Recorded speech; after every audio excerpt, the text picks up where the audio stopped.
Media Doktor. Sağlığın varlığın. Hər vaxtınız xeyir olsun. Media FM'in efirində Media Doktoru izləyirsiniz, dinləyirsiniz daha doğrusu. Bugün mənim çox maraqlı bir qonağım olacaq. Əziz xanımlar, dinləyicilərimiz diqqətli olsunlar. Eyni zamanda elə bəylərimiz də diqqətli olsun. Çünki xanımlarının canı ağrıdımı, bir problemi oldu mu, Azərbaycan bəyləri də hər zaman narahat olur və bütün fikirləri, bütün əməlləri ancaq öz xanımlarına, öz əzizlərinə yönəlir. Bu arada sizinlə bugün mənəm Sona Buynina birlikdə aparıcınız. Qonağımsa, mənim həm söhbətim isə Məlhəm Beynəlxalq Hospitalın mamoloq radioloq mütəxəssisi Günel Qəmbərovadır. Günel xanım, xoş gəlmisiniz. Xoş gördük, əziz dost. Hər vaxtınız xeyir olsun. Bəli, çox sağ olun dəvətiniz üçün. Sizinlə bu müstəvidə də bir yerdə olmamızdan şərəf duyuram. Təşəkkür edirəm mən ki, bu ayda. Mən də çox sevindim sizi görməyimə. Bizi dəvət etdiniz. Çünki Günel xanımı mən uzun illərdir tanıyıram və elə televiziyadan da biz bir-birimizi çox yaxşı tanıyırdıq. O zamanlar tibbi bir layihədə idim və doktor uzun illər mənim qonağım olub, efir vasitəsilə xanımlarımıza səslənmişik hər zaman. Doktorumuzun tibbə gətirdiyi, öz işinə gətirdiyi yenilikləri izləyicimizə çatdırmışıq. Bugün isə Media FM vasitəsilə dinləyicimizə danışacağıq bu barədə. Doktor, mən bilirəm ki, bu sahədə sizin gördüyünüz işlər çoxdur. Pedaqoji fəaliyyətinizlə bərabər hətta bölgələrimizdə mərkəzlər açmağınız, oradakı xanımlarımız üçün də bu belə deyək, həkimliyin bu sahəsinə əl çatan etməyiniz, bunların hər birini mütləq deməliyəm. Çünki mən bilirəm o yolları siz necə keçdiniz, hansı əziyyətlərlə keçdiniz və sözün əsl mənasında xanımlarımıza bu yolda yar olmaq üçün əlinizdən gələni etdiniz və etməkdə də davam edirsiniz. Doktor, oktyabrda çəhrayı aydır. Bütün dünya, hətta Dünya Səhiyyə Təşkilatı xanımlarımızı göz önündə saxlamaq üçün çəhrayı ay deyə düşündü və həmin ayda sizin kimi mütəxəssislərimiz daha önə çıxırlar, maarifləndirmə işlərini gücləndirirlər. Bugün necədir doktor vəziyyət? Soda xanım, çox gözəl vurğuladınız. Həqiqətən də oktyabr ayı süd vəzi xərçəngi ilə mübarizə ayıdır və bu ayda məhz süd vəzi xəstəliklərinin diaqnostikası, profilaktikası, müalicəsinə məşğul olan həkimlər daha çox öndə olmaq istəyirlər, daha çox maarifləndirmək istəyirlər. Qısaca bir şey deyim ki, yəni biz hər bir ay və ya hər bir ayın müəyyən günlərini Dünya Səhiyyə Təşkilatı bir xəstəliklə mübarizə üçün simvolik lent olaraq, məsələn deyib ki, məsələn Hodgkin limfoması firuziyyə rəngdə lentləndir. SPID ehtiraz rəmzi olduğuna görə SPID-in özü, yəni qırmızı lentlə işarə olunubdur. Süd vəzi xərçəngi ilə mübarizə ayda tam bir ay süd vəzi xərçəngi ilə mübarizənin götürülməsi, seçilməsi və bunun çəhrayı olması da elə belə deyil. Slider firmasından, yəni bizim hamımızın işlətdiyimiz bugün parfümləri və s. məşhur bir firmadır. O firma düşündü ki, ilk dəfə bu süd vəzi assosiasiyasını, yəni cəmiyyətini yaradan xanım özü süd vəzi xərçəngindən əziyyət çəkmişdi və cəmiyyətin ilk Amerikada Texasa yürüyüşü zamanı bütün qadınlara çəhrayı rəngdə geyim giyindirmişdi. Niyə məhz çəhrayı? Çünki çəhrayı bir qadınlıq simvoludur, bir qadınlığı göstərən bir simvolizasiya edən rəngdir. Hatırlayırsa biz də uşaq olanda oyuncaqlarımızı, gəlinciklərimizi çəhrayı giyindirərdik. Ən çox elə yaddaşımızda qalmışdı. Çəhrayı necə diqqətə gəlir, göz önünə gəlir. Ən çox oğlanlar gözümüzə gəlirdi mavi rəngdə. Ona görə də bu çəhrayı sırf qadınlara diqqət rəmzi olsun deyəndən sonradan məhz bu oktyabr ayında süd vəzi xərçəngi ilə mübarizə ayını ümumən çəhrayı lent ayı elan olundu. Təəssüflər ki, bu az öncə dediyim Texasdakı yürüyüşdə iştirak edən Susan Komen, yəni ilk dəfə bu çəhrayı lenti düşünən bir insan özü xərçəngdən rəhmətə gedir, o da oktyabr ayında. Məsələ bu oktyabr ayını da onu simvolizasiya edərək Ümumdünya Səhiyyə Təşkilatı 92-ci ildə tamamilə oktyabr ayını xərçəng ilə mübarizə ayı elan etdi və nə xoş bizə ki, bugünkü dövrdə Sona xanım, mən illər öncə bilirsiniz ki, ilk dəfə mamoqrafiya adı deyəndə çox adam məni düşünürdü, çünki ilk mamoqrafiya ilə məşğul olan həkimlərdən idim Azərbaycanda. O vaxt mamoqrafiyanın M hərfini belə bilməyən cəmiyyət var idi. Cəmiyyəti qoyaq bir qırağa, bir də həkimlər var idi. Həkimlərə biz deyəndə ki, süd vəzi müayinələrində ilkin artıq qızıl meyar, qızıl standart müasir üsul mamoqrafiyadır. Ancaq ultrasəs, yəni UZI bilirdilər rus dilində desə, yəni ultrasəs müayinəsini bilirdilər. Və biz o qədər əziyyət çəkirdik, sanki xanımları evdən zorla götürüb gətirirdik ki, bir mamoqrafiya olan, bir mamoqrafiya. Ay doktor, UZI-də baxanda, UZI-də görünür axı, UZI-də hər şey var axı. Çünki tibbə də ultrasəs müayinəsi mamoqrafiyadan 20-30 il öncə gəlib, 1952-ci illərdə UZI gəlib, 1963-72-ci illərdə mamoqrafiya gəlib. Dünyanın onu tanımasının bayağı bir uzun vaxt gedibdir.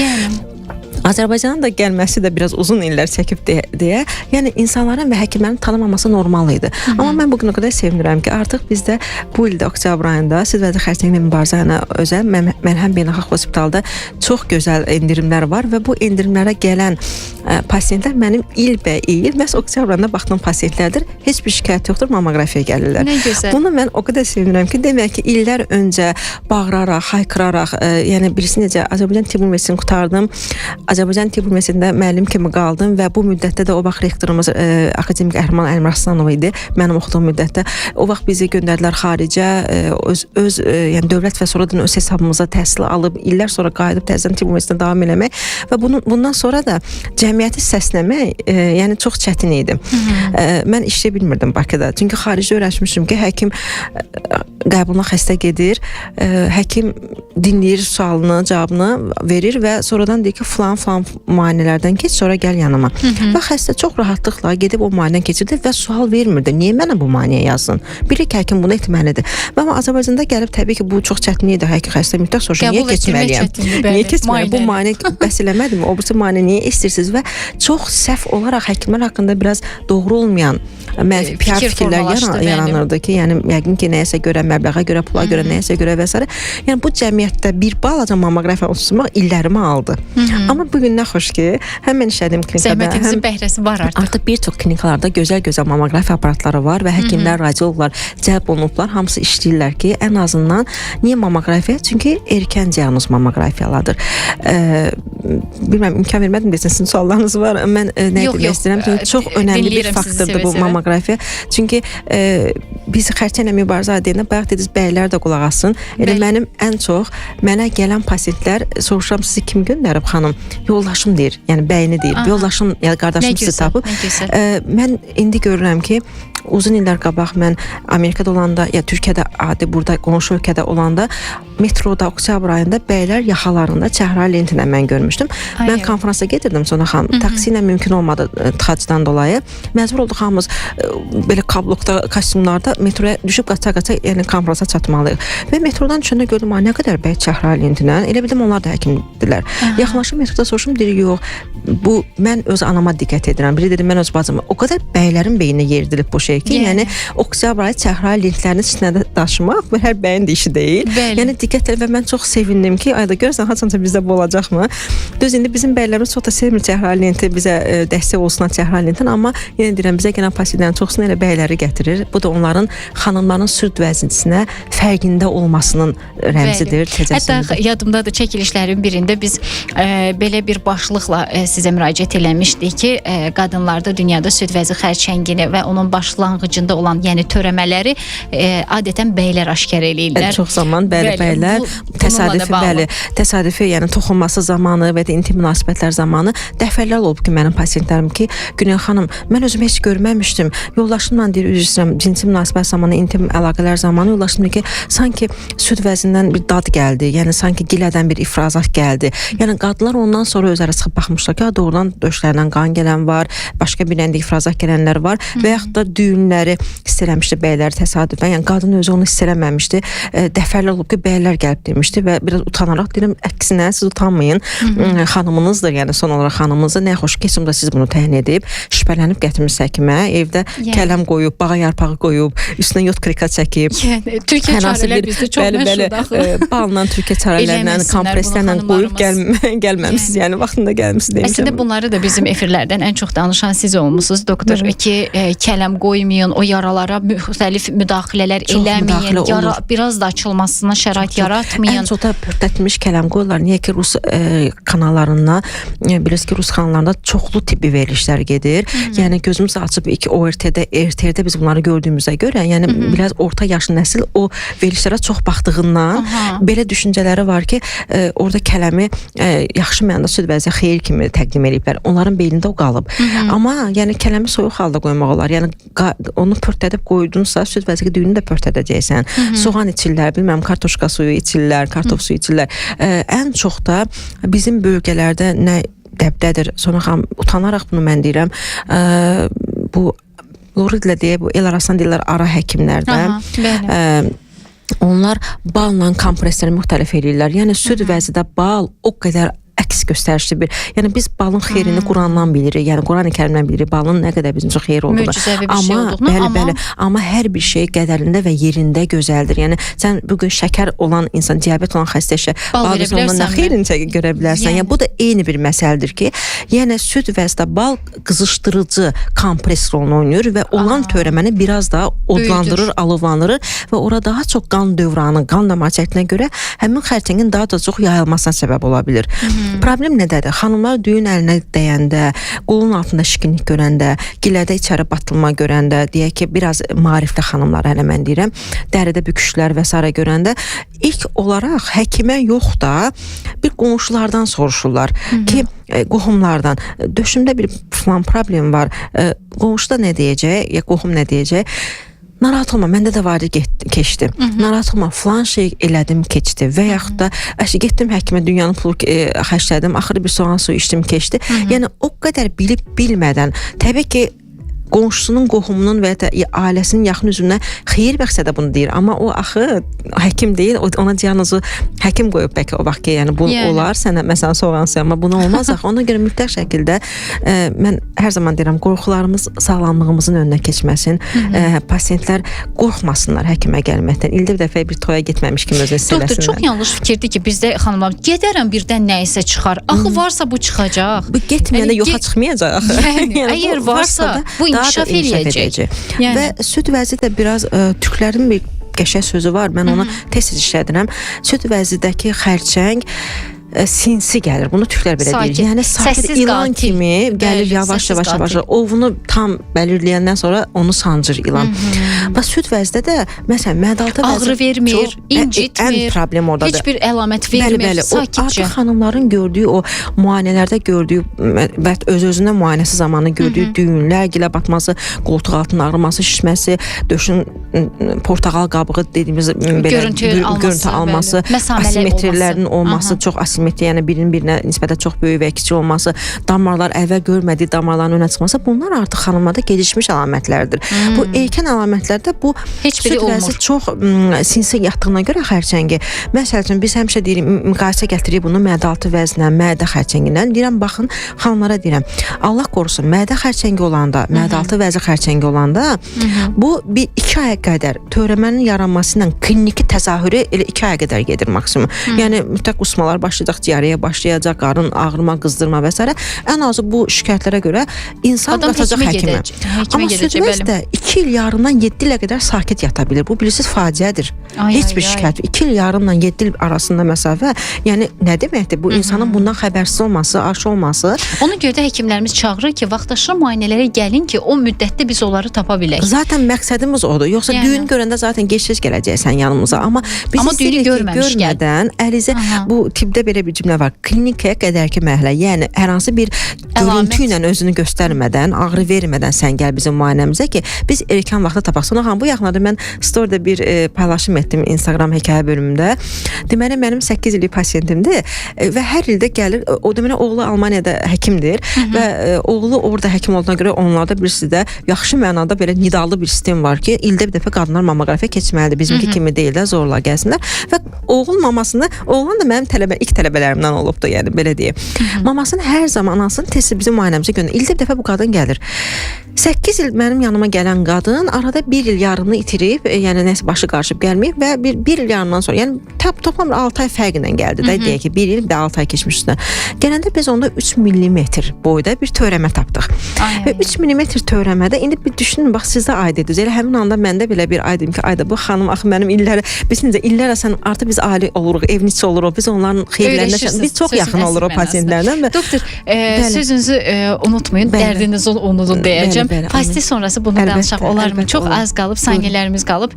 Reklam fasiləsinə ayrılacağıq. Çox qısa bir fasilədən sonra əziz dinləyicilərimiz yenidən buradayıq və Günel Qəmbərova ilə söhbətimizə davam edəcəyik. Əlaqə saxlamaq istəyən dinləyicilərimiz, doktorla əlaqə saxlamaq istəyənlər 050 751 27 47 nömrəsini yığa bilərlər. Media Doktor, sağlığın varlığındır.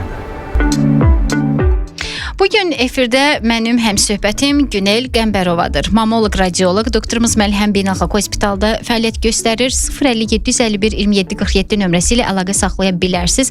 Bu arada mən istəyirəm vaxt itirmədən dinləyicilərimizə bu barədə məlumat verək. Günel xanım nə qədər ki fəaliyyət göstərir, çalışdığı mərkəzlərdə həmişə bu ayda endirimlər gətirir ki, endirimlərlə xanımlar daha rahat müraciət eləyə bilsinlər. Çünki normalda olan qiymətlərdən qat-qat aşağı qiymətlər olur burada.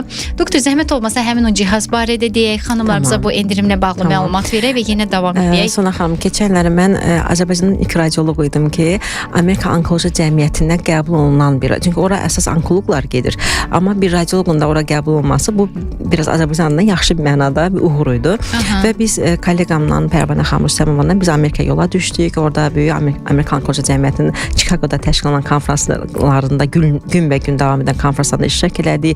Oradakı bütün aparatlarla tanış olduq. Ümumiyyətlə Amerika hansı aparatlarla işləyir, nə cür işləyir və Yellow klinikasında hansılar da ən aparıcı, yəni xərçəli mübarizə olan klinikalarda və oradan mən bizim dəyərli Məlhəm Beynəlxalq Hospitalının icraçı direktoruna Sevda xanıma müraciət elədim ki, mən artıq buradan gəlib mən köhnə aparatda işləmək istəməyəcəm. Köhnə dediyiniz Azərbaycan yenidir, amma daha yəni yenilər var da. Modifikasiya olmuş variant var. Mən artıq bu aparatda işləmək istəyirəm. İnanın ki, o qədər mənə yüksək səviyyədə şərait yaratdılar ki, dedilər əlini kataloqda hansı aparatdırsa bizə denə, biz onu ən yaxın anada təşkil edəcəyik. Nə gözəl. Və 6 aya qədər bu hadisə olub iyun ayında. Bir vətəndaş olaraq mən də təşəkkür edirəm klinikanın rəhbərliyinə. Gerçəkdən biz bu iyun ayında bu belə deyək sövdələşmələr oldu və noyabr 23-ü biz keçənləri bu aparatın tam açılışını elədik.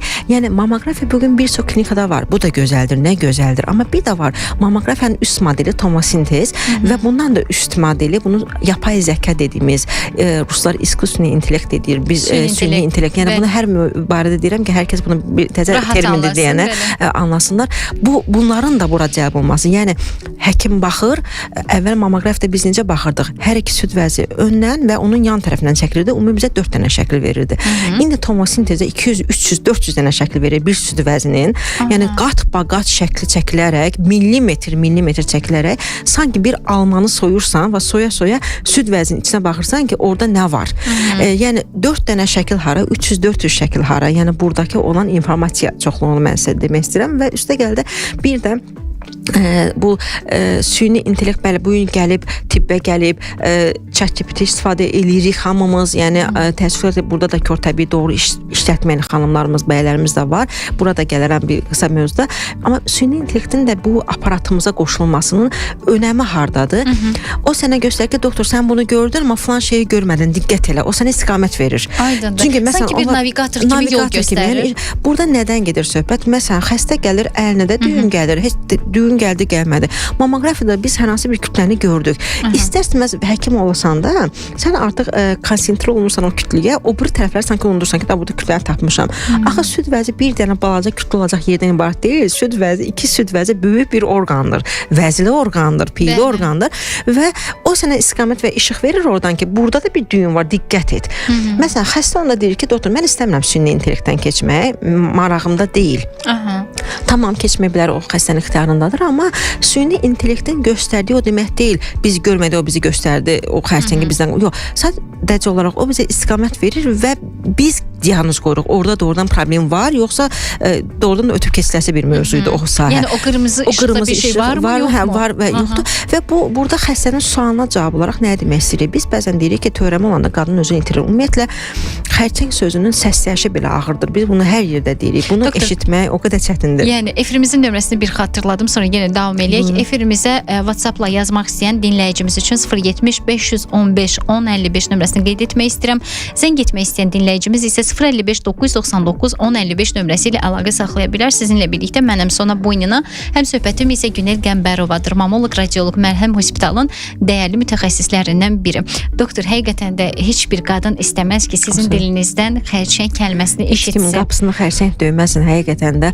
Biz belə rahat danışmamıza baxmırıq. Bu mənim işimdir. Yəni mənim işim də zaten buna çağırışdır ki, sənin qapını xərçəng döyməsin. Görünsə də erkən vaxtda görünsün. Çünki erkən müalicə ilə doğru qoyulmuş diaqnozla süd vəzi xərçəngi, qalxan varı və Z xərçəngi kimi tam sağalandır. Bunu biz istəyirik insanlara çatdıraq. Yəni xərçəng deyib ölüm hökmü beyinlərini yatızdırmasın. Xərçəng ölüm deyil. Sadəcə gedişirsiniz, siz həyata çox gedikirsiniz. Biz zaten sosial şəbəkələrdə deyirəm, həyata yubanmayın. Bax bu sözü vurğulayıram. Səsimiz olun. Mən paylaşdım, siz də məndən götürün paylaşın. Bəlkə mənim paylaşımda bunu kimsə görməyəcək, amma bəlkə məndən götürüb siz paylaşasınız. Sizin auditoriyanızda, sizin izləyicilərinizdə, sizin kimsə bəlkə görə diqqətinə qalar ki, bax anamda bu var idi, bacımda bu var, məndə var. Bəlkə bir gedim məndə, bəlkə belə bir klinika var, bəlkə belə bir həkim var. Hökmən məndən və bizim klinikadan getmir. Bu gün yenə də deyirəm, artıq Azərbaycanda nə qədər mammoqrafiya aparatından fəaliyyətdə göstərən həkimlərimiz var, gözəl mütəxəssislərimiz var. Sizi inandırım, tozlanmış o mammoqrafiya cihazları çıxarıldı.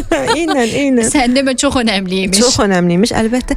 İndi sözümüz onadır ki, bu aparatı təchiz elədilər, bizə təşkil edilər. Noyabrdan artıq bu aparat gəldi və xəstə bizə sual verir ki, məsələn mən də bir dənə törəmə vardı, artıq xərçəngəm. İkinci orada ha olsun, ha üçüncü olsun, yəni xərçəngəm. Yəni bu xərçəng sözünü təsdiqləyir, qadın beyninə yeritməyə çalışır. Biz deyirik ki, elə deyil də, bir süd vəzidə bir dənə xərçəng olanda onun müalicə və bundan sonraki müayinə taktikaları və son olaraq sizin həyatınız barədə proqnozunuz fərqli olacaq. 2 və ya 2-dən artıq süd vəzidə amputasiya oca gedəcəksə, artıq gedəcəksə sizi süd vəzi qoruya bilmərik biz. Bunlar o qədər önəmlidir ki, çünki ilk dəfə diaqnoz qoyanda qadın nə deyir? Doktor, saçım töküləcəkmi?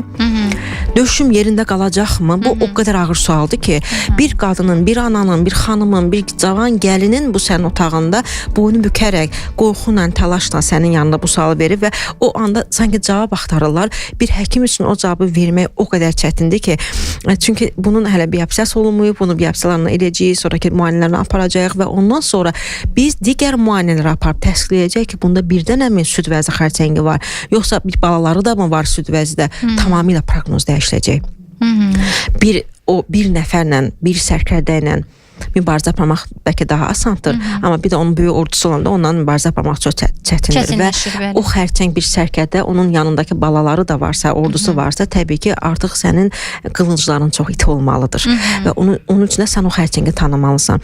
Hər zaman deyirəm ki, baxın, siz məni görürsünüz ki, məsələn, orta boy, bəstə boy bir xanımam, saçım belədir, qaşım belədir, burnum belə, əzalarım budur, amma sən məndən yol çıxmamısansa, sən məni tanımırsan. Bu xərçəngi də biz görürük, amma biz onunla yol çıxacaq ki, biz onu tanıyaq. Onun üçün müəyyən müayinələr lazımdır. Bunlar o qədər həkimlərdən çox diqqətli bir işlər tələb edir. Təəssüflər ki, maddi gücümüz, pasientlərin maddi gücü çatmır. Bəzən bunu axıra kimi çatdırmaq, bəzən bunu açıq olsa da deyəcək, belə sinəmizə döyməklə deyilir, falan klinikalarda ödənişsizdir, tam nə bilim, elə deyil. Yəni, xəstələrin kifayət qədər də pulları çıxır, kifayət qədər də əziyyət çəkirlər və ona görə maddiyyat da burada rol oynadığına görə bugün biz Amerikadan, Türkiyədən, Gürcüstandan, Rusiyadan daha çox haykırış eləməliyik ki, sənin ölkəndə sənin o maddiyyatını qoruyacaq bir o qədər də qurum yoxdur. Hələ biz yeni inkişaf edirik bu sahədə. Sən vaxtında müayinə olun ki, çox aşağı bir məbləğlə qutara bilərsən, yoxsa məbləğin qabağını saxlaya bilməyəcəksən ki, bununla da məni bugün hansısa izləyici dinləyirsə bizi radioda, qohumunu ya qonşusunu düşünərək deyəcək ki, falan kəs nə qədər pul tökdü, çıxa bilmədi. Çünki çox gec gəldilər. Gec gələndə bu xəstəlikdən, bayaq reklamdan öncə mən bir xəstəmi dedim, 8 il daimi müşahidə elədim pasiyentin və 3 mm xərçəngi biz o görəndə mən də belə çox pis oldum, köməkçim yanında dedim, ayda keş bu xanımda olmayaydı. Amma xanım bir də görürəm ki, mənə gedib Rafaela alıb, şokolad alıb gəlib, deyirəm ki, bu nəyə görə? Çaşdım yəni, dedi ki, doktor, mən o qədər xoşbəxtəm ki, mənim xərçəngimi 3 mm-də siz aşkarladınız. O da necə oldu? Çünki o 8 il ərzində müayinədə keçirdi, biz onun köhnə müayinələrini yanaşı qoyduq və müqayisələ baxdıq ki, əvvəl bu nöqtə yox idi, indi var. Əvvəl bu xət yox idi, indi var. Əvvəl bu, nə bilim, kölgəli yox idi, indi var və ondan çıxartdıq ki, burada törəmə ola bilər və mammoqraf altında biopsiya edirik, xərçəng diaqnozunu aldıq. Mən burada məyus oldum qadın adına, illərlə tanıdığım pasiyentim. Qadın xoşbəxtdir ki, 3 mm aşkarlanıb, bildi ki, artıq onun qapısını ölüm hökmü döyməyəcək. O qadın ölüm səbəbi ən azı süd vəzi xərçəngi olmayacaq. Bu çox önəmli bir faktordur. Əlbəttə. Bu arada bir daha vurğulayım, bugün studiyamızın qonağı Məlhəm Beynəlxalq Hospitalının mamoloq radioloq mütəxəssisi Günel Qəmbərovadır. Günel xanım, ola bilər bizə yeni qoşulan dinləyicilərimiz var. Onlar üçün bir daha vurğulayım. Azərbaycanda ən çox mamoloq sahəsində, mamologiya sahəsində, radiologiya sahəsində süd vəzni müayinəsi ilə bağlı, qadınları süd vəzi müayinəsinə çağırış edən, bölgələrimizdəki xanımlarımızı sözün əsl mənasında silkələyib yuxudan oyadan ki, belə bir təhlükə var, əziz xanımlar, vaxtında yuxudan oyanmaq lazımdır, vaxtında müayinələrə getmək lazımdır. Dayanıb artıq bu metastaz verəndən sonra, qabırğaya keçəndən sonra, ağciyərə, sümüklərə, bəli, ciddi yayılmalar görəndən sonra gəlməyin. Hər zaman bax bu konfransları keçirən, mərkəzləri yaradan məhz Günel xanımdır. Eyni zamanda doktorumuzun pedaqoji fəaliyyəti də olub. Nəinki xanımlarımızı maarifləndirməklə, nəinki xanımlarımızı müayinə etməklə yetinib, hətta çox gözəl şagirdlər, tələbələr hazırlayıb və o tələbələr, bəli, həkimlər hazırlayıb. Onlar bugün ölkəmizdə, xaricdə fəaliyyət göstərirlər və onlar da bir çox xanımların xilaskarıdırlar. Xilas olması üçün əllərindən gələni edirlər. Doktorumuzla əlaqə saxlamaq üçün 050 751 27 47 nömrəsini yığa bilərsiniz. Bu arada əziz xanımlar, Məlhəm Hospitalda Günel xanım tərəfindən aparılan həmin müayinələrə də endirimlər var. Yeni cihazla yoxlanılır. Əvvəl rəqəmlər çox fərqli idi. 2 dəfə az idi, 2 dəfə çoxdur indi, amma yenə də endirimlədir. 120 manatdan çox endirimə düşübdür müayinələr. Bəli, yenə endirimlədir. Buna yaranansalar yaxşı olar. Müasir cihazı nəzərə alaraq xanımlarımıza səslənirik ki, daha dəqiq məlumat əldə etmək istəyirsinizsə, Məlhəm Hospitala üst tuta bilərsiniz. Oktyabr ayın boyunca bu endirimlər davam eləyir. Hər zaman bu Məlhəm Hospitalda Günel xanımın əhatəsində bu belədir, əziz xanımlar, biləsiz. Və bu müayinələrdən, xüsusən də rutin müayinəsi olan xanımlarımız daha yaxşı yararlana bilər bu aksiyalardan. Çünki bəzi süd vəzi məsələləri, xəstəlikləri var ki, doktorlarımız daima nəzarət eləyir onlara. Məhz həmin xanımlarımız o rutin müayinələrə gedən, əslində biz buna hər kəsə səslənirik. Xüsusən də yaşlı xanımlar. Çox yaxşı olar ki, süd vəzi ilə bağlı çox ehtiyatlı olsunlar. Niyəsə bizim xanımlarımız ginekoloji sahədə süd vəzi ilə bağlı ancaq elə bilirlər ki, ana olan ərəfədə məşğul olmaq lazımdır və elə bilər ki, yaşlı qadının belə problemi ola bilməz. Məyus olduğumuz tərəf birisi nədir? Biz Azərbaycan xanımları, yəni bizim analarımız, bəlkə artıq bizim aşağı-yuxarı bizim nəsil deyək, nəslimiz düşünürlər ki, klimaksa qadın girdisə artıq onun qadınlığı dırnaq arası bitmişdir. Və hətta mən görürəm qohumlarda, yaxınlarda, ay qızım, artıq mən klimaks olmuşam, menopazadayım, sanki artıq özünü qadın kimi görmür. Çünki beyindən niyəsə elə qalıb. Amma əksində süd vəzi xərçəngi menopazdan sonra daha çox artır. Nəinki gəncə, düzdür, çox gənc, 14 yaşlı pasiyentim var, süd vəzi xərçəngi. Qadınlıq bitməz. Qadınlıq menopazayla bitməz. Eynən. Bu o qədər böyük və o qədər geniş və ən əsası psixoloji bir mövzudur ki, bu menopazın məsələsi. Bir dəfə yaxşılar inşallah, hətta bizlər və ya bir psixoloqla debatlı bir şəkildə də apara bilsək verilişlərimizi yaxşı olar. Çünki çox maraqlı mövzulardır bu. Amma məhz qadınlarımız, bir də Azərbaycan qadınları qarından kökələnik biz biraz.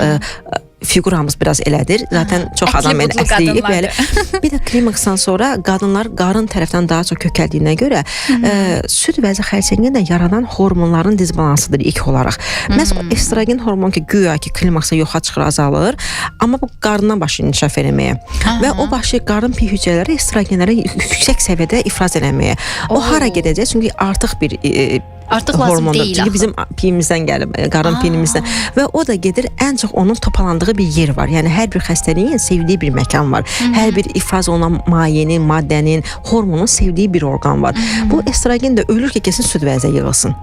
Çünki süd vəzə hormondan asılı orqandır. Süd vəzə hormona həssas orqandır. Bir mənalı şəkildə o estrogeni özünə cəlb edəcək. Süd vəzə evə çevrilir. Bəli, evinə çevrilir və belə olur ki, proseslər baş qaldırır. Belə olur ki, xəstəliklər daha çox baş qaldırır iləri yaş qrupunda. Ona görə də haykırışımız, bağırışımız, səsimiz olun deyişimiz, səsimiz olun çaxlarımız sırf buna özəldir ki, yəni 35-40 yaşdan yuxarı başlayır da zaten mammografiya. Bu yaşlarda biz daha çox görürük. Çünki artıq menopaza yaxınlaşır qadın. 20-25 yaşlarda biz çox da xərçəng axtarmırıq. Varmı xərçəng? Var. Mənim 14 yaşlı xəstəmdə süd vəzi xərçəngi var. Qız uşağıdır. Bəli, bu mənə Qazaxıstandan gəlib xanım qızımız. Anası orada. Əlbəttə, Sona xanım, bu ağırdır bir həkim üçün. gənc uşağı görmək bu daha bir ifadədir. Ümumiyyətlə dünyada da gözümdə körpə eynən, əlbəttə körpədilər. Ümumiyyətlə dünyada da, Azərbaycanda da artıq uşaq onkologiyasının açılması bu artıq onkoloji mərkəz, uşaq onkoloji mərkəzləri var. Bu bilsin nə deməkdir? Nə qədər artıq uşaq bu qədər gəncləşib. Yəni artıq biz yaşa da düşünmürük. Biz balaca olanda, uşaq olanda valideynlərimiz kimisə hüzründən, yasına gedəndə, bax mənim də bu günə kimi yadımdadır. Anamdan soruşardım ki, mama falan kəs xala niyə rəhmətə getdi? Ay bala, qulağını çək. Qocaydı da pis xəstəliklə rəhmətə getdi. Belə deyərdilər bizə. Və o pis xəstənin adını da deməzlər ki, yəni o qədər qorxarlar xəstəlikdən və bunu yaşlı adamlarda rast gələn xəstə növü kimi bilirdilər. İndi o pis xəstəlik dedik, xəstəlik 14 yaşlı balamızı tapır. Yəni bunu düşünün. Bu uşaq Qazaxıstandan gəldi mənim yanıma. Demək, anası sadəcə uşaq deməli məktəbə əlaçıdır Sona xanım və şərəf lövhəsində onun lövhədə şəkilləri var. Uşaq çox güclü IQ-ya malik olan bir uşaqdır. Anası təsadüfən onun markasını, at paltarını dəyişəndə orada bir qan izi görür. Ay qızım bu nədir? Deyir, uşaq da deyir ki, mama yəqin idmanda dünən olubdu. Qazaxıstan gəlmiş bu uşaq. Və nəsə araşdırıb, soruşdurub gətirirlər Azərbaycanda mənim yanıma. Və mənim qızı ilk dəfə döyüşünə baxanda, əlimlə baxanda ilk sualım bu oldu ki, qızım bu düyünə əvvəlcədənmi görmüsən sən? Qız da dedi ki, mənim 11 yaşında aybaşı olmuşam. O vaxtlardan var doktor təqribən. Deyirəm ki, biz heç anava deməyə düşünmədin. Çünki qız uşaq cahil də uşaq deyil ki, hakikaten yenə şərəf lövhəsində şəkil olan bir uşaqdır. Dedim, mən elə bildim bu belə olmalıdır. Onun ağlına gəlməyib ki, onu anasına desin, yəni. Və ana o artıq patlayanda onu görüb. Yəni qanın paltarını dəyişdiyində o patlayıb, o qan keçib at maykasına və orada qanı görüb gətirmişdir. Elə uşaqlarda çox azıncaqlı bir durum olur ki, çünki uşaqlarda yumurtalıqlar da çox aktiv fəaliyyətdə olur. Məcbur olan yumurtalıqlar da götürülənir, matkası da, uşaqlığı da götürülənir və o qədər azıncaqlı bir yola düşürlər. Burada uşağı da düşünün, bir də onun o əlində pişik balasını dimdiyində ağzında gətirən o quşu ananı düşünün ki, o quş dimdiyində gətirən kimi qapı. Yəni Allah bu yollardan bizi qorusun. Onu görəndən sonra mənim qızım indi 16 yaş yarımdır. O vaxtlarda elə qızım da 13-14 yaşları var idi. Dedim ki, qızım mənim bukletlərim var. Apar məktəbə öz dostlarına. Hamımızın artıq menstrual sikl başladığınız vaxtlardır, olmuşsa artıq 1-2 ildir. Qoy qızlarınız ən az ayda bir dəfə öz-özünü bir süd vəzəni müayinə eləsinlər. Çünki şəxsən mən öz adıma deyirəm, mən bir ziyalı, savadlı bir ailənin nəsil nümayəndəsiyəm və Azərbaycan Tibb Universitetini qutarıb orada da qalıb işləyən bir müəllimə olmuşam, düzdürmü? Buna baxmayaraq mən uşaq vaxtı nə bilirdim qızımın yaşında süd. Mən evlim süd vəzəni gələcəkdə süd vermək üçündür. Çünki biz bunu elə bilmişik. Elə deyilmiş. Süd vəzəni özünə nə qədər xəstəlikləri gizlədirmiş ki, onun da ən ağır xəstəliyi xərçəngmiş. Biz bunu bilməmişik axı. Bizim o uşaq da 14 yaşlı hardan bunu bilsin? Mən qızımdan başladım. Çünki məktəblərdə bu barədə tədris aşağıdır. Məktəbdə bu barədə maariflənmə aşağıdır. Və hətta belə bir seminarlar keçirəndə görürsən, analar öz uşaqlarına yox, getmə bala. Elə bir sanki bizim seminarımıza gəlsələr, ödənişsiz maariflənmə seminarlarıdır da. Bunun uşağını Allah qorusun, xərçəng tutacaq. Yəni valideynlər də belə qorxur sanki uşaqlarını dırnaq arası haşiyə salıb qoruyurlar uşaqlarını. Nədən, amma kimdən, nədən? Yəni. Doktor, təəssüflər olsun ki, biz illər öncə həkimlərimizdən biri ilə belə bir, həm pediatr, həm ginekoloq həkimlərimizdən biri ilə təsadüfən söhbət əsnasında belə bir qərar verdik ki, məktəblərdə maarifləndirmə işləri aparaq, həm də verilişim adından görüşək məktəblərdə qız uşaqlarında erkən hamiləlik, yəni arzu olunmaz hamiləlik və s. ilə bağlı məlumat verək. Məktəb direktorlarından, düzdür, hamısına şamil eləmirəm, müraciət etdiyimiz məktəblərin direktorlarından çox acınacaqlı cavablar aldıq ki, uşaqların üzünə açmayın. Ayda. Yəni ziyalımız bugün bizə belə cavab verirsə, biz yəni başqa nə gözləyək? Az öncə siz regionlarda, əsas da Lənkəranda bizim süd vəzini mərkəzimizin yarandığını dediniz. Biz bunu bilirsiniz niyə getir Lənkəranda yaratıq? Hamı elə bir mən Lənkəranlıyım. Xeyr. Yəni ümumiyyətlə Lənkəranın heç kimim yoxdur. Sadəcə mən gördüm ki, Bakıya gələn pasientlərimizin çoxusu 14-16 yaşda ailə quranlar, bunlar da çox cənub bölgəsindədir biz Azərbaycanda və o xanımlar ki 14-16 yaşında ailə qurub, indi 28-30 yaşları var, artıq süd vəzində xərçəng var. Adamlar dindardılar, adamlar çox aborta getmirlər, razıyam, yəni cənub bölgəsi xanımlarını deyirəm. Amma daha erkən yaşlarda xərçəng onlarda araşdırıb baxdıq ki, erkən nigah var, 14 yaşında bu qız gəlinci ilə ərə gedib. Bu qız mənim yanıma xəstə gəlib, 28 yaşında çox ciddi mübahisə aparılmalıdır da. Nə qədər də bax hələ bugün 21-ci əsrin ortasındayıq, Sona xanım, nə qədər də bu cinayət işi sayılsa da, nə qədər də heç bir qanun vericilikdə 18 yaş aşağı, bildiyim qədər 17 ya 18 yaş aşağısı evlilik icazəsi olmasa da, yenə də gizli işlər görülür. Nə qədər sizlər açırsınız bunu göstərirsiniz. Yenə də gizli. Yəni biz bunların qabağını almağa çalışmalıyıq. Qadın gəlib yanıma Lənkəranda 28 yaşlı xanım, süd vəzində xərçəng, yanında bir qız. Deyirəm ki, siz nəyəsiz xanımın? Deyir qızı. Bir qıza baxdım, bir anaya baxdım, dedim sən neçə yaşın var balam? Dedi 14. Dedim sizin neçə yaşınız var? Dedi 28. Dedim xanım sən neçə yaşında bu qızı dünyaya gətirmisən? Bax faciəmiz oradan başlayır. Sonra xanım faciəmiz qızların o bizim sevdiyimiz filmlərdəki kimi kəkli çıxan kimi ərə verilməkdən başlayır. Kəklin çıxdı qızın ver ərə getsin. Məşhur Qaraj müəllimin sözləri idi. Yəni olmaz belə şeylər. Böyük Dayaq filmindən bir söz. Yəni olmaz. Biz bugünkü dövrdə mən ona görə orada süd vəzi açmağın üzərində maddi və mənəvi, yəni illərimi qoydum. Mən qocaldım orada.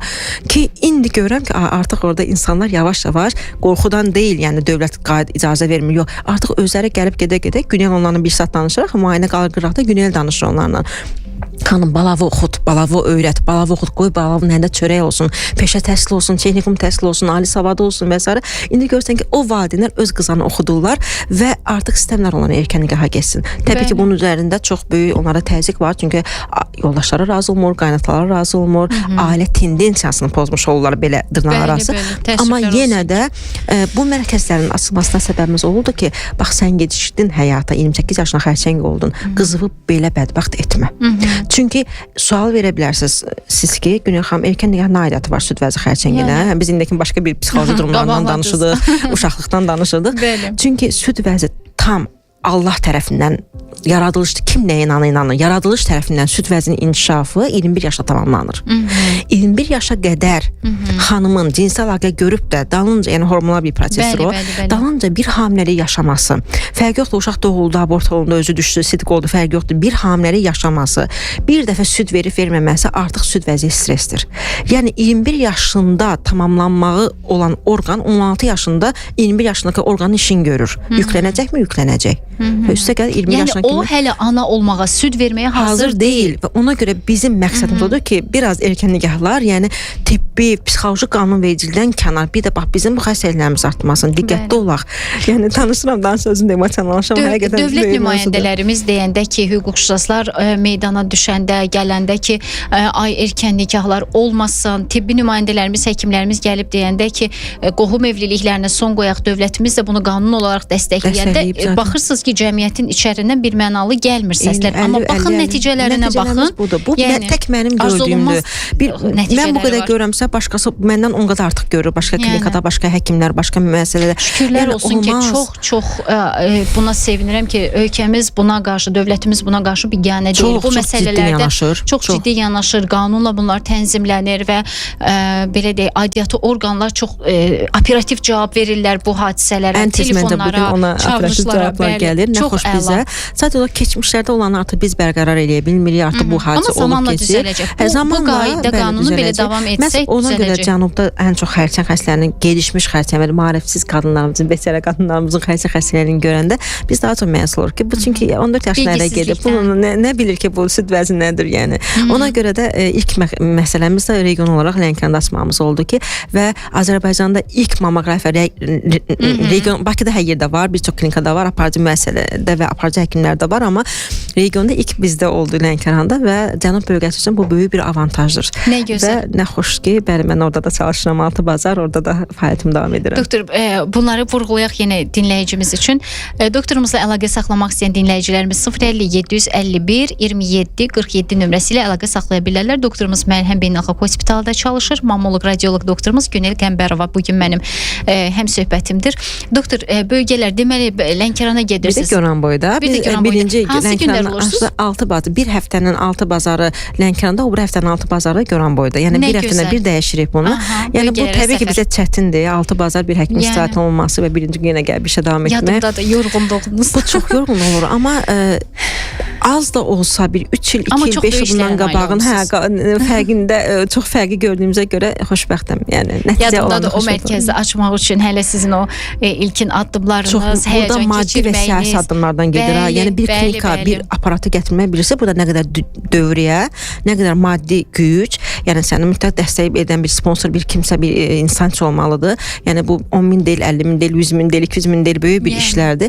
Üstəgəl bir də bunu siyasi olaraq, yəni onkoloji klinikalardan kənar bölgə olaraq bir süd vəzi mərkəzi açılması bunu nə qədər biz çətinliklərlə qarşılaşmısınız. Həqiqətən çox böyük əziyyətlər idi. Çox şükür ki, Allah bizi utandırmadı.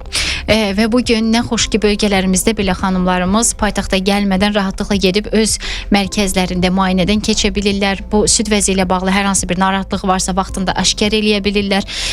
Mən istəyirəm ki, doktor, çox az qalır fasiləmizə çatdığı qədər, bir-iki dəqiqəmiz var. Mən istəyirəm, elə fasilədən sonra da bunu danışa bilərik. Biopsiyalardan da danışaq, zəhmət olmasa. Nə zaman biopsiyalara gedilir? Çünki xanımlarımızın uzi, mamografiya və sonra ehtiyac olarsa biopsiyaya getməsi. Çünki ən qorxduqları... Ən çox qorxulan odur. Çünki xanımlar düşünür ki, biopsiya eləməyin. Qonşum dedi ki, əl vursan yayılacaq. Ən çətin mövzu, bizim insanların beyni ilə işlədiyimiz ən çətin mövzu biopsiyada gəlirik, hamımızı ağlamaq tutur. Çünki onu istəmirlər və dünyada heç bir kitabda, heç bir mənbədə, heç bir istinad edə biləcəyimiz bir mənbə yoxdur ki, biz deyək ki, o mənbədə yazılıb ki, biopsiyadan xərçəng yayıldı. Baxın, xərçəngin son diaqnozunu biopsiya qoyacaq. Belə bir şey yoxdur. Elə bir şey yoxdur və bu doğru bilinən yanlışdır. Böyük bir mifdir və heç bir elmi istinad. Baxın, mən elmi istinaddan danışıram. Kimisə xalasının, anasının, bacısının dediyi bir sözü demirəm. Elmi istinad nə deməkdir? Mən kitab əhliyəm. Sona xanım, mən bu işin 17 il pedaqoji müəllimi də olmuşam. Bizim dünyada və bütün ölkələrdə dediyimiz konferanslarda və ya da gedib dinlədiyimiz konferanslarda nəyə qulaq asmışıq? Biopsiyadan sonraki nəticələrə. Bizə demirlər, biopsiya eləmədən bunu elə, Türkiyə çaylarına bal, kələm qoy. Biopsiya mikroskop altında toxumaya baxışdır. Burada bir məsələ var ki, sadəcə olaraq hər bir kəs biopsiya olmalıdır, yox.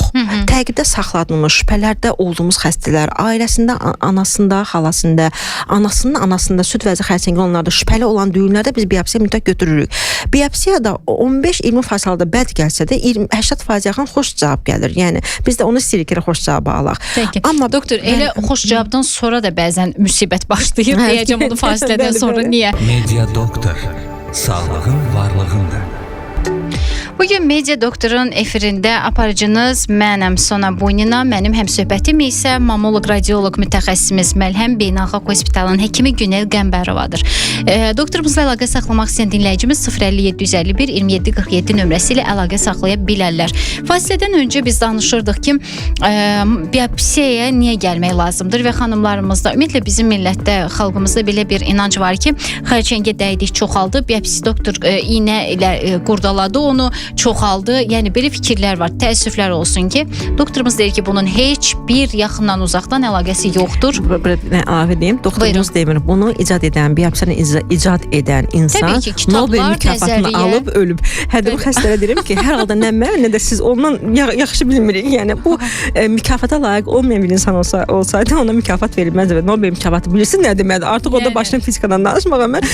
Yəni inanın ki, o qədər bizim uğraşdığımız belə lazımsız mövzular olur otaqdakı. Yəni kaş ki bu qədər həkimlər də yormayadılar xəstələr. Bu da nədən irəli gəlir? Sonra tibbi maarifsizlikdən. İnandırım sizi, istər televiziya kanalı olsun, istər belə radio filmlər olsun. Bir çox izləyici deyək, tamaşaçı deyək və s. kanalı çevirilər ki, yaxşı mövzu danışılmır burada. Halbuki qulaq asmaq lazımdır. Yəni çünki tibbi maarifsizlik var, ona görə sabah öz başına gələndə biz kollegalarımız deyəndə ki, burada bir nümunə götürmək lazımdır. Orada faciə başlayır. İndi ələlxüsus da o biopsiya götürmüş xəstənin cavabı siz bax dediniz ki, xoş gəlsə də ikinci bir faciə başlayır. Bəs mənim yolda biopsiyacı bu xoş idiysə. Yəni sanki doktor deyir ki, niyə xərçəng tapmadın? Eynən. Yaxşı ki tapılmadı. Türklərdə çox xoşum gələn bir cümlə var. Hər bir deyir kütlə araşdırılmalıdır. Bəli. Yəni hər bir kütlə xərçəng demək deyil. Yəni bunun 15% xərçəngdir. Hər bir ələ gələn kütlə, hər bir ultrasəs mammoqrafda görünən kütlə. Amma bu nə olur olsun da araşdırılmalıdır. Əgər ki görüntü, qanlanması, bəlkə ailə anamnezi, bəlkə o törəmənin yerləşdiyi süd vəzdəki yer elə bir yerdədir ki, bunu mütləq və mütləq şəkildə biopsiya ilə doktor tam net cavaba gələcəkdir ki, bundan qaçmasın pasientlər. Və bir də mən xoşum gəlir öz cümləmdən bir cümlə deyirəm, xəstəyə deyirəm ki, baxın xanım, biopsiyadan mən sizin süd vəzinə nəsə yeritmirəm. Əksinə, oradakı olan toxumlardan bir 5-6-ını götürürəm. Yəni nəsə varsa da çıxacaq oradan. Yəni mən yeritmirəm. Yəni ən azı buna arxalanın. İndi düzdür, yenə deyirəm, əvvələ nisbətdə çox fərq var biopsiyalara inanmaqda, amma süd vəzi xərçəng ümumiyyətlə bədənin hansı nahiyəsi olsun, xərçəng şübhəsi varsa, mütləq şəkildə biopsiya, histoloji verifikasiya deyirik, biopsiya olunmalıdır. Biopsiyasız heç bir həkimin heç bir ixtiyarı yoxdur, hər hansı bir insanın süd vəsindən əməliyyat eləsin və nəsə eləsin. Doktor, bir də əvvəllər çox inanılan məsələlərdən biri vardı ki, pis xəstəlik dediyimiz, xərçəng aşkarlanırdısa deməyin. Amanın günüdür, pasiyentin özünün xəbəri olmasın, ona deməyin ki, hamı həyat yoldaşından, anasından, nənəsindən gizlədərdi. Pıçıltılar başlayardıq. Yəni, xəstəlik sözün əsl mənasında bir kulisdə həll olunardı. Ancaq bugün düşünmürəm ki, insanlarımız belədir. Bugün daha sivil düşünürlər. Yenə də düzdür, deyən var ki, məsələn, gəlib otağımda bəzən görsən ki, doktor, belə pıçıltı eləməksən ki, deyirəm, bizə dəqiqə, siz mənim pasiyentim deyilsiniz. Mən pasiyentdə bir həkim kimi, çünki mən Moskvadan elə öyrənib gəldim o vaxt və o vaxt ilk cəllat həkimlərdən oldu ki, xəstənin özünə deyir bunu. Çünki mən başa düşdüm ki, xəstəyə deyəndə ki, qorxma anam, qızım, bacım, sizdə heç nə yoxdur. Nəticə olmayacaq. Amma onun övladına, ərinə, bilməm, atasına, bacısına deyəndə ki, bunda budur, o qadın gedib səhər kimi rahat yatacaq ki, həkimdə heç nə yoxdur, amma onun yaxını öləcək. Onunla bərabər öləcək və onsuz öləcək. Çünki o klinikalara aparanda, klinikaların üzərində onkoloji yazı görəndə, xərçəng otağı görəndə, bilməm, mamoqrafiya otağı görəndə, biopsiya otağı görəndə bu qadın sual verməyəcək mi, mən bura niyə gəlmişəm, heç nə yoxmuşsa, mənim burada nə işim var. Bu damarıma gedilən dərman nə idi? Mənim döşüm niyə belə getdi, yoxa çıxdı? Ona görə mütləq şəkildə qadın maariflənməlidir. Qoy 3 gün ağlasın. Psixologiyada, tibbi psixologiyada, sırf onkopsixologiyada ki, biz bundan da çox məşğuluq. Onkopsixologiyada bir həftə var, 2 həftə. Bu 1 həftənin 2 həftəyə görə xəstə yaşına və IQ-suna görə dəyişə bilir, sosial durumuna görə. Təbii ki, o bəlkə siz də qarşılaya bilərsiniz fikrimi. Deyərsiniz ki, birdən-birə yox, hər xəstənin özünə görə xərçəng izah edirik. Amma o başa düşsün ki, burada artıq yaxşı bir düyün deyil.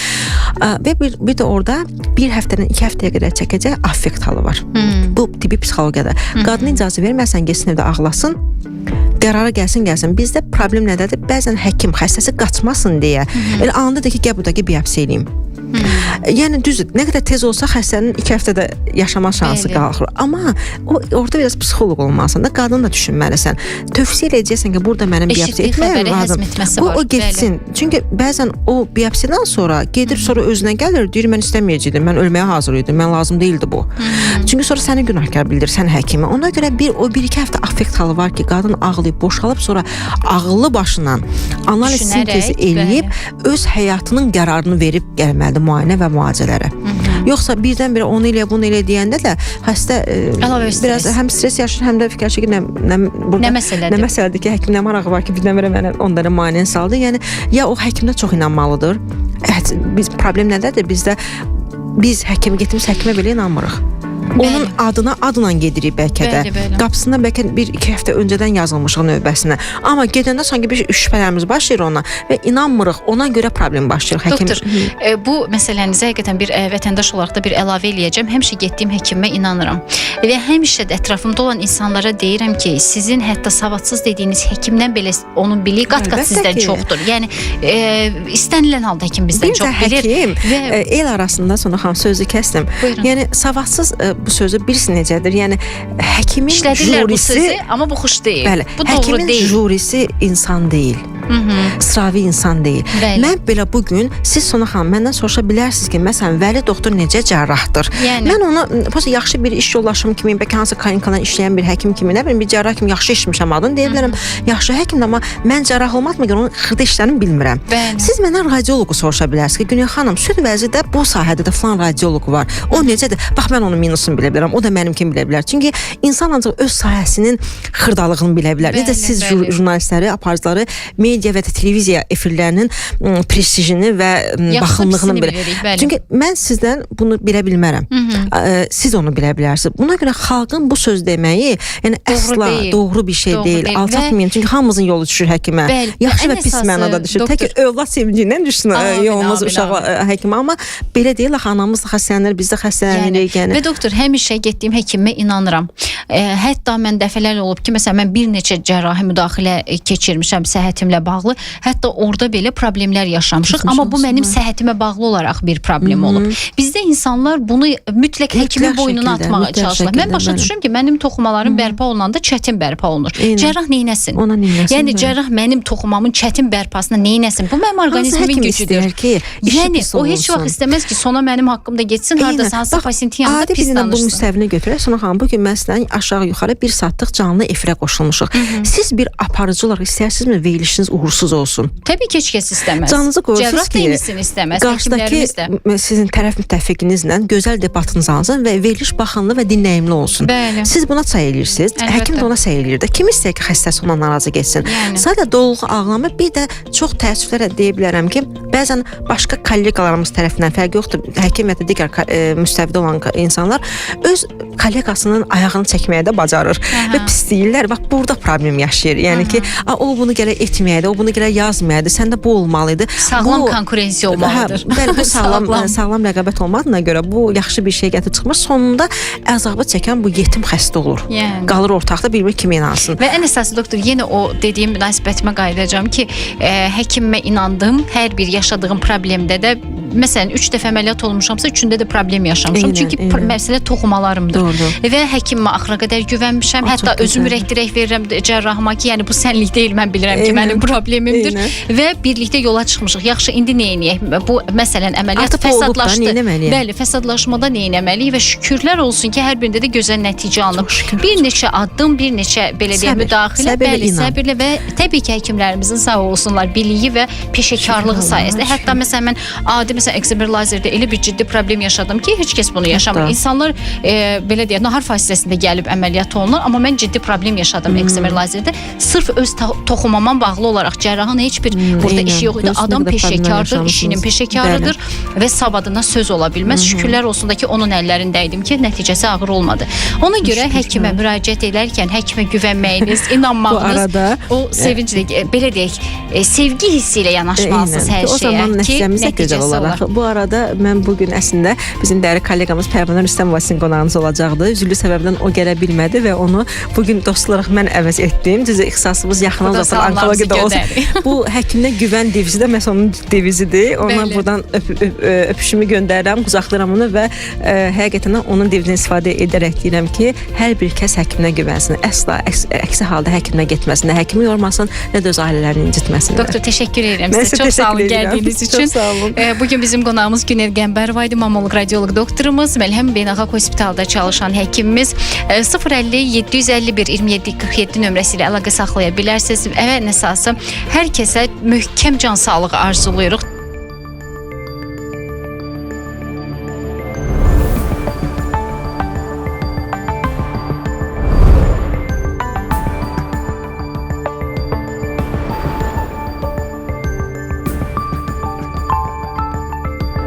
Media Doktor, sağlığın varlığındır.